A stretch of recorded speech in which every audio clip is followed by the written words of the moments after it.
Welcome back, friends. Today, what you're gonna need is you're gonna need some acrylic paint, and I have the warm colors, which are red, orange, and yellow, as well as brown and white.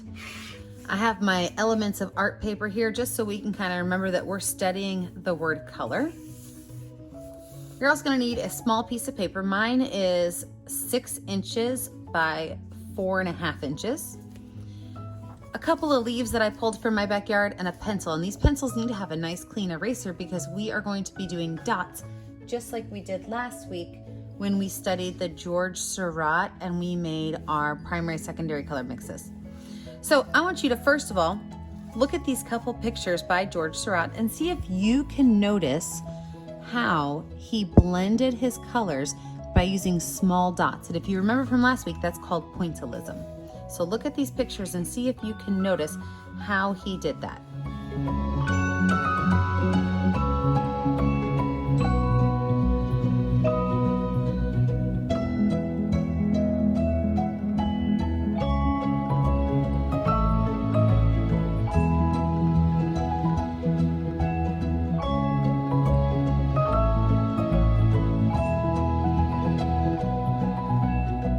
If you remember last week, we took the back of our pencil and we took red, yellow, and blue, which we know are our primary colors. We mixed them to make orange, green, and purple. We also practiced by making our colors transition by adding a fun background to our picture. Let's take everything we learned from last week and put it into our project this week. First things first, you're gonna need your paper, your leaves, and your pencil. Every artist writes their name on the back of their paper, so make sure you write your name on the back of your paper. And I always like to write what we're learning about. So you can either write the word pointillism or you can write the word George Seurat.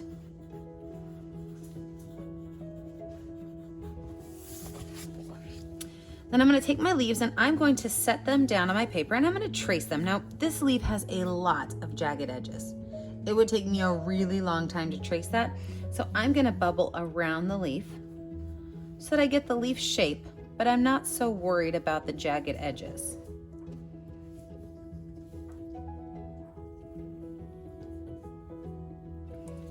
These leaves can overlap where maybe you see part of one but not another part, or they can be separate, and you can add as many leaves as you want onto your picture.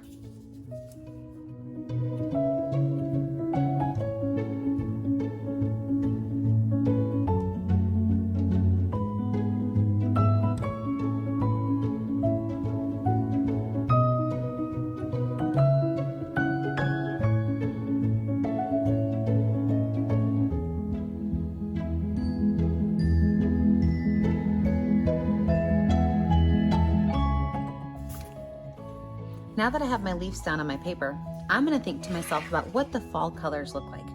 Depending on where you live, the fall colors are gonna change a little bit. But remembering what I know from last week in color mixing, I know that I can make my leaves both red, orange, and yellow all together in one, and it's gonna look nice. So if you were not with me last week, you're gonna know that you can take your eraser, and it should be a nice clean eraser, and you're going to dip it into a color. You don't want to have a whole lot of paint on this. Like this has what I call a paint tail. You should just kind of get rid of that paint tail on the side of your palette. And I can start filling my shape in using dots, which is just like pointillism. That's what George Seurat used when he made his art.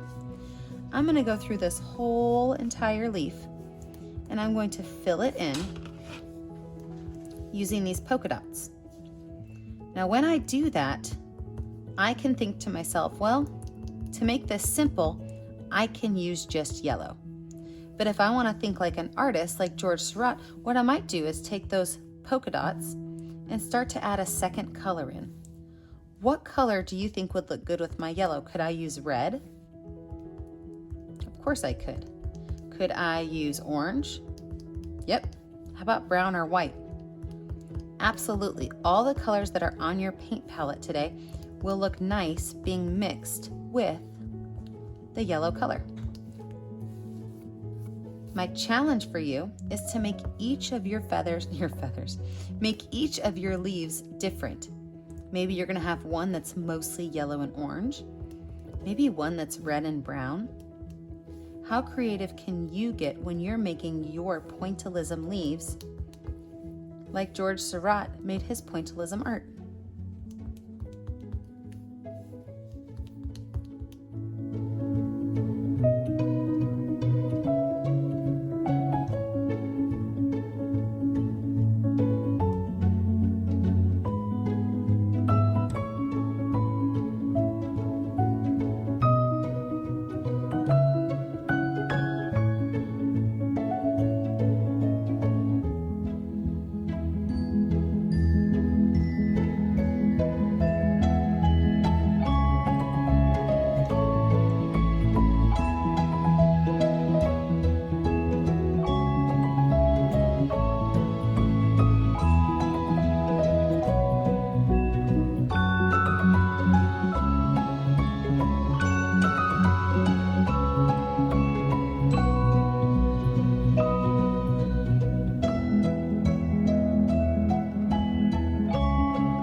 So now you can see that I've got one of my leaves finished. I used all the colors on there. I did first a layer of yellow, then I added orange, some red on the edges, and some white for a highlight.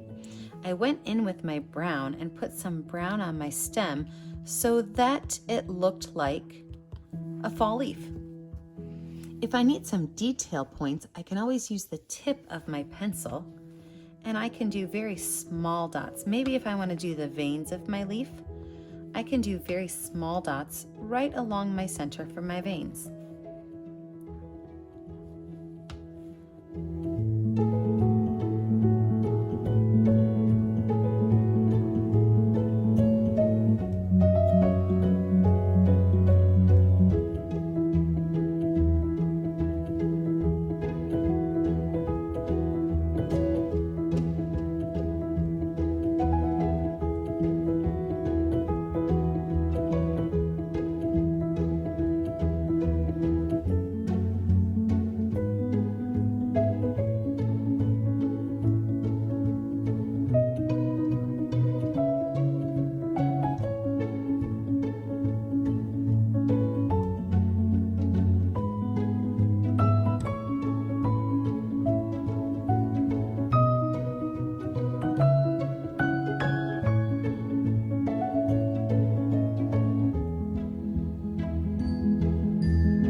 Now that I have my pointillism leaves finished, what I'm going to do is I'm going to let this dry until next week.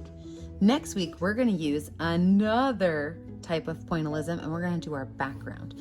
So don't lose your painting. Let it sit flat to dry. And when you come back next week, we will finish our study on pointillism and the artist George Seurat. Remember, friends, stay creative, stay kind, and stay safe. Make sure you guys post your leaves on our Painting with a Purpose Facebook page and like and subscribe to our YouTube channel so that you can have access to all of our videos first. Have a great day, guys. Bye.